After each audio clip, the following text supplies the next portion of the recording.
di sebuah kekaisaran yang membentang dari Balkan hingga Timur Tengah, ketika dentang pedang dan doa subuh sama-sama menentukan nasib dunia, lahirlah seorang lelaki yang tidak menaklukkan kota dengan pasukan, melainkan dengan batu, cahaya, dan kesunyian yang sakral. Namanya adalah Mimar Sinan. Ia tidak terlahir sebagai arsitek. Ia tidak tumbuh dengan mimpi membangun masjid. Sinan lahir sekitar tahun 1489 di Anatolia, di sebuah desa yang jauh dari Gemerlap, ibu kota kekaisaran. Sejarah tidak mencatat masa kecilnya dengan jelas. Namun justru disitulah keagungannya bermula. Dari anonimitas, sebagai pemuda, Sinan direkrut ke dalam sistem DEF, Irma, menjadi bagian dari pasukan elit Janissary. Di sini ia belajar disiplin, ketepatan, dan ketaatan mutlak. Dalam medan perang, ia tidak hanya mengangkat senjata, ia mengamati, ia melihat bagaimana jembatan runtuh karena salah perhitungan, bagaimana benteng bertahan karena sudut dan beban yang tepat, bagaimana ruang, struktur, dan waktu menentukan hidup dan mati. Tanpa ia sadari, perang sedang mendidiknya menjadi arsitek terbesar dalam sejarah Islam.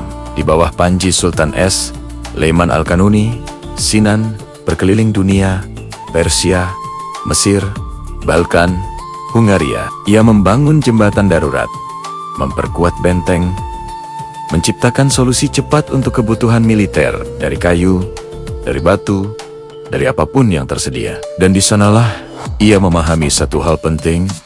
Arsitektur bukan tentang keindahan semata, tetapi tentang keseimbangan. Ketika usianya telah melewati setengah abad, usia di mana banyak orang mulai menua, Sinan justru memulai hidup barunya. Ia diangkat menjadi kepala arsitek Kesultanan Utsmaniyah. Dari titik itu, sejarah berubah. Istanbul, kota pertemuan timur dan barat, menjadi kanvasnya. Kota yang dibayangi satu bangunan agung, Hagia Sophia. Selama berabad-abad, bangunan Bizantium itu menjadi standar tertinggi arsitektur kubah dunia. Banyak yang mencoba menirunya, banyak yang gagal. Sinan tidak meniru, ia menantang. Masjid pertamanya yang besar, Masjid Ehzadeh, dibangun untuk mengenang putra Sultan Sulaiman yang wafat muda. Sinan menyebutnya sebagai karya seorang murid. Namun di balik kerendahan hati itu, dunia melihat sesuatu yang baru. Ruang simetris, kubah utama yang seimbang, cahaya yang mengalir lembut ke lantai doa. Masjid itu bukan sekadar tempat ibadah. Ia adalah ungkapan duka yang dibekukan dalam batu. Lalu datanglah proyek yang akan mengukuhkan namanya. Masjid Lemanie berdiri di atas bukit Istanbul.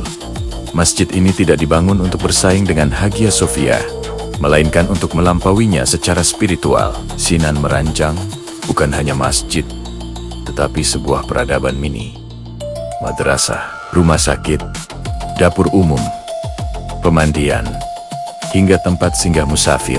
Kubah besarnya tampak ringan, seolah melayang. Tiang-tiangnya tersembunyi, membuat ruang doa terasa luas dan lapang. Cahaya masuk bukan untuk menyilaukan, tetapi untuk menenangkan. Di Lemanie, Sinan menyampaikan pesannya kepada dunia. Kekuasaan sejati tidak berteriak. Ia berdiri tenang. Namun, Sinan belum selesai. Di usia yang mendekati 80 tahun, ketika kebanyakan manusia hidup dari kenangan, ia justru menciptakan karya yang ia sebut sebagai karya agung hidupnya. Masjid Slimie di Eder. Disinilah Sinan mencapai kesempurnaan. Kubah Slimie lebih besar, lebih stabil, dan lebih harmonis daripada Hagia Sophia. 8 pilar raksasa menopangnya dengan begitu elegan, hingga hampir tak terasa. 4 menara tinggi menjulang seperti penjaga langit. Dari manapun berdiri, jemaah merasa berada di pusat ruang. Sebuah pencapaian geometris yang belum pernah ada sebelumnya. Sinan, seorang lelaki tua, berdiri memandang bangunannya. Ia tidak tersenyum berlebihan. Ia tahu, kesempurnaan bukan milik manusia, tetapi usaha menuju kesempurnaan adalah bentuk ibadah. Sepanjang hidupnya, Sinan membangun lebih dari 300 bangunan. Masjid, jembatan, sekolah, rumah sakit, pemandian umum, makam, banyak di antaranya masih berdiri hingga hari ini, menantang gempa, waktu, dan perubahan kekuasaan. Ia wafat pada tahun 1588 dan dimakamkan secara sederhana di dekat Masjid Es Lemanie. Tanpa kubah besar, tanpa kemegahan, seolah ia ingin berkata, biarlah bangunanku yang berbicara. Hari ini, ketika dunia modern mengejar gedung tertinggi dan tercepat, karya Mimar Sinan mengingatkan kita pada satu hal yang sering terlupa, bahwa arsitektur sejati bukan tentang mengalahkan langit, tetapi tentang membantu manusia merasa dekat dengan Tuhan. Ia bukan hanya arsitek Utsmania, ia adalah arsitek jiwa. Dan selama Ka'bah itu masih berdiri, nama Mimar Sinan akan terus berbisik di antara batu, cahaya, dan doa. Terima kasih sudah menonton. Jika Anda menyukai konten seperti ini, jangan lupa untuk like, subscribe, dan bagikan video ini. Sampai jumpa di kisah berikutnya.